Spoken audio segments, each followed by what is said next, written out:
Hi everyone, welcome to my channel. My name is Catherine. My husband and I finally finished renovating our 100-year-old terrace house from scratch. Today I'll be sharing with you the whole process and some amazing before and after pictures. So let's get started.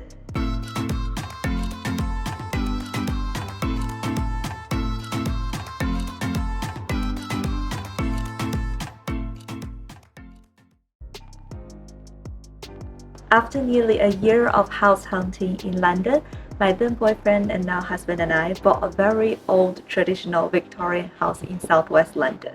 The house was built around 1900 and it hasn't been modernized at all at the time of purchase. It had a typical 2 up 2 down layout, kitchen and living room on the ground floor and 2 bedrooms and a bathroom on the first floor.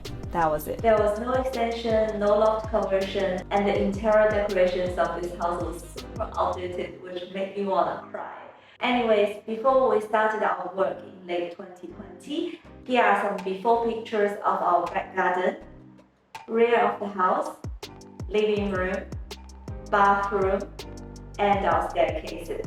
I have shown some of these pictures to my friends and families and they all thought we were crazy by buying a house like this. I won't lie, this was the very first time for either my husband or I to go through a renovation. Before this, I had no idea about what is plaster, plasterboard, grouting, laminate or MDF at all. However, after all this hard work, I'm so proud and glad to say that it's all worth it. Before we started the work, we drafted a 50-page PowerPoint document to detail out all the works that we would like our builder to accomplish. It included plans for plumbing, electricity, new partitions, all the carpentry works, and anything we can think of at that stage. Even though we felt we have done a lot of preparation and we were quite on top of things, but we wouldn't dare to let go of any details. Every week we came on site to check the progress, review the work, and also plan for the next week's work together with our builders. It was a lot of work, yet more fun. First coming up is our ground floor extension. We were lucky enough to get a 5-meter extension, adding 25 square meter more to our living space in the main house. The maximum you can go with your extension is 6 meters for a terraced house. However, because we will be using quite a big portion of our garden to make a garden office, therefore we didn't push it to the maximum, leaving some space for our garden instead. A little bit background about myself. I'm not from the UK and previously I've been living in Hong Kong for a long time. Oh my god, I've never seen a renovation like this.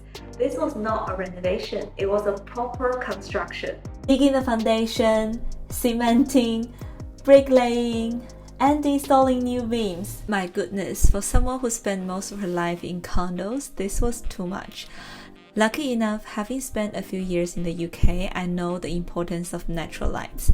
Therefore, instead of having a flat roof, we went with a pitch roof, allowing more headroom and natural light to come into the house. And now we're approaching the first winter after we moved in, and we just can't be more grateful about the warm light coming in through the day. Here I would like to specifically point out the floor of the house. Previously, the house was made of wood structure. You probably have seen these holes when you walk past a Victorian house. Those are called air bricks, in charge of the ventilation of the wood. However, after 100 years, all the wood has certain level of damp and corrosion. Some was already entirely rotted. In order to solve this problem, we decided to get rid of all the wooden structure and cement the entire ground floor. This was a lot of work and it cost a lot of money. However, for a better insulated house, we think it's all worth it. Together with the extension, our loft conversion was going underway as well. This was how the loft looked like before. It had this Arctic shape, however not habitable at all. Some households use loft as storage before they get the loft done. We decided to do the loft conversion properly, changing it into our master bedroom with an ensuite bathroom and a walk-in closet installed. By doing so, we added another 25 square meters to our living space. If we do some maths here, the size of the house at the time of purchase was only 78 square meters. Through doing the extension and loft conversion, we added another 50 square meters in total to our living space, making the total living area 128 square meters. Isn't that amazing?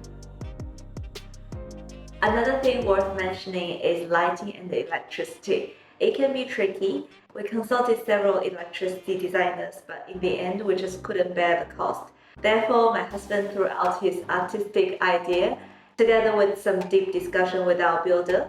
Finally, we designed the electricity map pretty much by ourselves. Even though we did it in a very amateur way, but I'm really happy with the final effect of our kitchen, staircases, diner, and the family bathroom. One of the highlights of the renovation has to be our kitchen remodeling. Kitchen is no doubt the center of a modern home. Therefore, we went a little bit over the budget for a British handmade wooden kitchen. 25mm door thickness, 30mm quartz worktop, and finish up with selected factory painted farrow&ball colors. I'm so glad that we invested in some very good materials for the kitchen, given the frequency of our kitchen usage. I made a lot of big drawers to store pans, plates, and my baking stuff, pull-out basket and magic corner for ease of access, and chest level oven for better cooking monitor. I just love it. When the renovation has gone into a stage where a lot of detailed work was going underway, we really put a lot of time and effort to consider each piece of work and how it should be done. For example, for all the tiling work, I drew out the tiling plan on PowerPoint and handed it to our builder before they glue it. In this way, we had literally zero mess up resulting from communication breakdown. All the tiles were done up to my standard and expectation. I was so happy to see all the carefully chosen tiles going onto my walls and floors. They were just spotlessly amazing. I just can't be more happy about it. In this renovation, we had made a lot of built-in storage, including our kitchen units, utility cupboard, bedroom wardrobe, walk-in closet, alcove units, you just name it. The reason behind was purely the fear of running out of storage. We used to live in a very small flat and all our stuff was just out. Our eyes got easily tired every day. Therefore, I'm so grateful about all the storage we have in the new house. However, I know that building bespoke storage can be pricey, so if running out of budget, don't worry. You can always add on storage after you even move in, when you have a better idea about how you want to optimize your space. Earlier this year, on 10th of May 2021, we finally moved into our new home. 1 week before this date, I found out I was pregnant. Thank God we finished all the work before my pregnancy. We just can't be more grateful about that. Yes, the renovation took about 6 months, with planning stage lasted for months before that. It was a lot of work, and as a newly wedded couple, we've gone through a lot of arguments and discussion, as you can imagine. However, after we moved in and living in this self-designed home every day, I just felt that everything is paid off now. There's so much more I want to share with you about my house renovation. I really hope you enjoyed the very first video from me. I will keep uploading videos about house renovation, decoration, tips and tricks that can help you do things better. If you don't want to miss out, please click on the subscription button below and let's join the journey together. I will upload video every Friday at 7 p.m. so I will see you next time.